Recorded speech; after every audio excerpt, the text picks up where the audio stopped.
penantian yang panjang disertai rasa rindu yang mendalam akan sebuah rumah yang menjadi pusat perhatian manusia dan air zam-zam yang dapat menghilangkan rasa dahaga.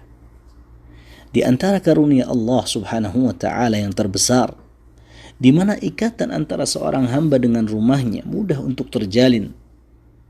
Baginda Nabi sallallahu alaihi wasallam dahulu pernah bersabda, antara satu ibadah umrah ke ibadah umrah lainnya adalah penghapus dosa antara keduanya, dan haji yang mabrur tiada balasan baginya melainkan surga.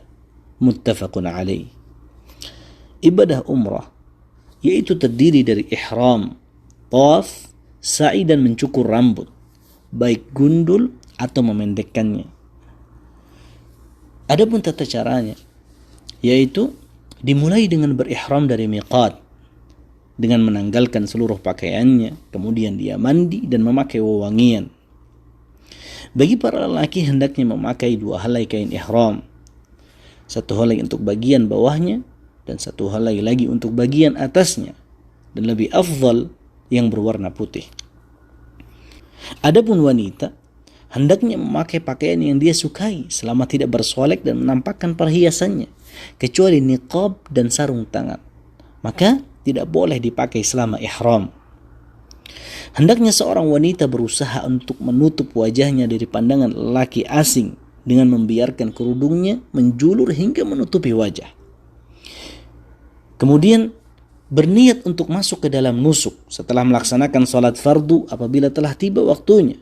Namun jika tidak, maka berusahalah untuk berniat nusuk setelah melaksanakan salat sunnah, seperti salat sunnah wudu ataupun salat sunnah lainnya.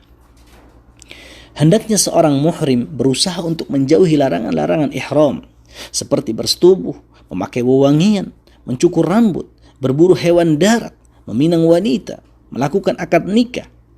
Hal ini berlaku bagi kaum lelaki maupun wanita.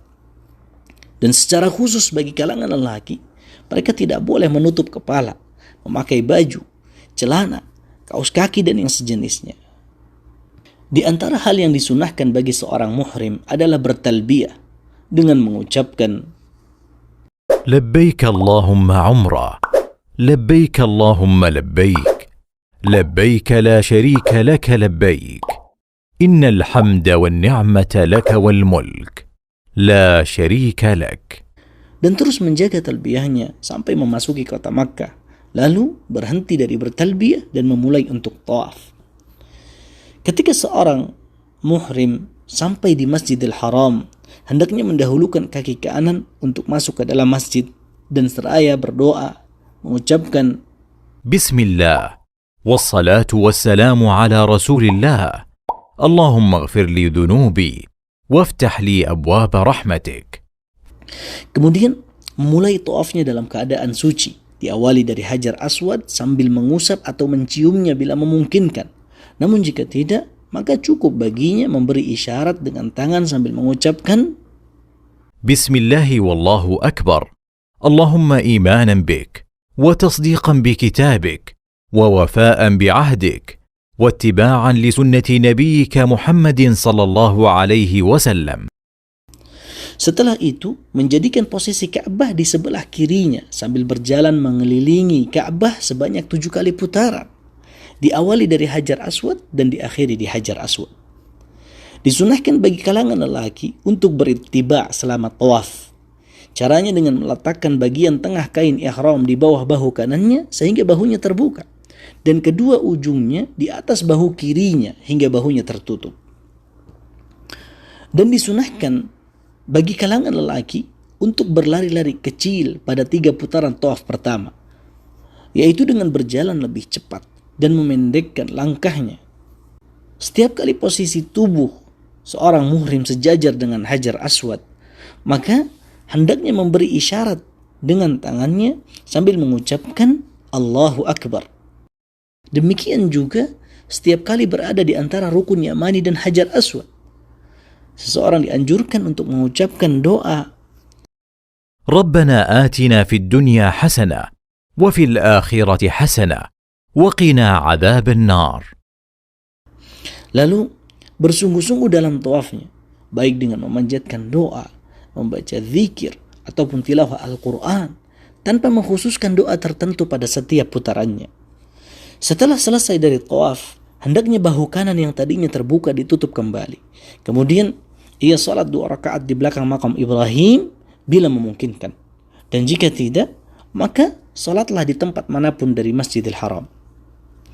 Dianjurkan setelah membaca surat Al-Fatihah untuk membaca surat Al-Kafirun pada rakaat pertama dan surat Al-Ikhlas pada rakaat kedua.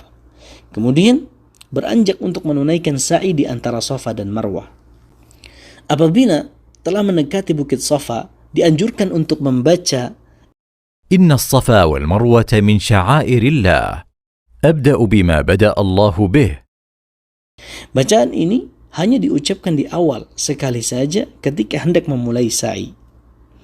Kemudian melangkah menaiki Bukit Safa dan menghadapkan diri ke arah kiblat sambil mengangkat kedua tangan seraya membaca takbir dan tahmid. Kemudian mengucapkan لا إله إلا الله وحده لا شريك له له الملك وله الحمد وهو على كل شيء قدير لا إله إلا الله وحده أنجز وعده ونصر عبده وهزم الأحزاب وحده. Bacaan ini diulangi sebanyak 3 kali dan setiap kali membacanya diikuti dengan doa sesuai dengan yang diinginkan. Kecuali pada bacaan yang ketiga kali, maka tidak perlu berdoa setelahnya. Kemudian turun berjalan menuju Marwah. Apabila di tengah jalan melihat 2 lampu hijau, maka dianjurkan bagi lelaki untuk berlari kencang dari lampu pertama hingga melewati lampu kedua, kemudian berjalan seperti biasa. Dan sesampainya di Marwah, berusaha untuk terus mendaki hingga berada di atas bukit, lalu menghadap kiblat membaca zikir dan berdoa sebagaimana yang dilakukan di Safa. Kemudian setelah itu turun dari Marwah, berjalan kembali menuju Safa dan melakukan hal yang sama seperti sebelumnya.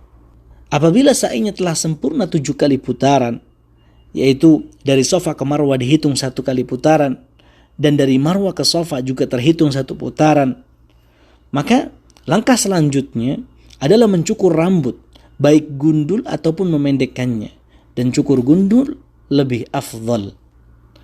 Adapun wanita, maka cukup baginya mencukur pendek seluruh bagian ujung rambutnya sekitar 1 ruas jari saja. Jika semua rangkaian telah dilakukan, maka ibadah umrah telah selesai dan bebas dari seluruh larangan ihram. Kami memohon kepada Allah Subhanahu wa Ta'ala agar menerima amal ibadah umrahnya dan semua amalan-amalan saleh dari para jamaah sekalian.